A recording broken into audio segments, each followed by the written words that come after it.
নমস্কার বন্ধুরা, আমার আজকের রান্না ডালিয়ার খিচুড়ি।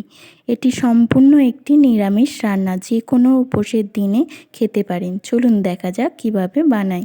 প্রথমেই ডালিয়াটি ভেজে ধুয়ে নিয়েছি, তারপর আলু, বরবটি, গাজর কেটে নিয়েছি। আপনারা চাইলে আরও সবজি দিতে পারেন। তারপর সবজিগুলি ভেজে নিলাম একটু সামান্য নুন দিয়ে।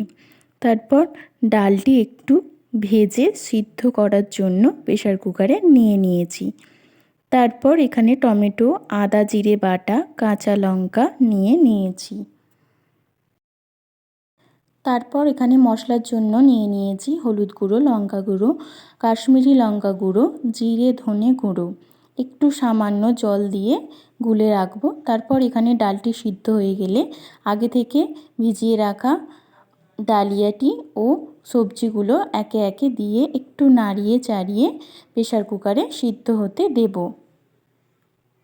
তারপর ডালিয়াটি এখানে সিদ্ধ হয়ে আসলে একটি হাঁড়িতে বা কড়াইয়ে তেল গরম করে নেব। তারপর তাতে তেজপাতা, কাঁচা লঙ্কা, জিরে দিয়ে একটু নাড়িয়ে চাড়িয়ে কেটে রাখা টমেটো কুচিটি দিয়ে আবারও একটু নাড়িয়ে বেটে রাখা মশলাটি দিয়ে দেব।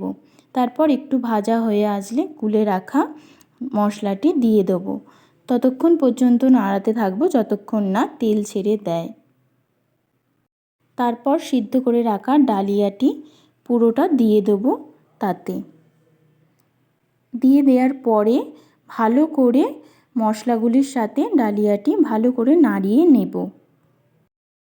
তারপর একটু ফুটে আসলে পরিমাণ মতো নুন দিয়ে আবারও ভালোভাবে নাড়িয়ে নামানোর আগে একটু ঘি দিলেই রেডি দুর্দান্ত স্বাদের ডালিয়ার খিচুড়ি।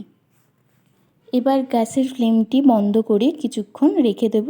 তারপরেই গরম গরম আলু ভাজা, বেগুন ভাজা বা পাঁপড় ভাজার সাথে পরিবেশন করুন ডালিয়ার খিচুড়ি।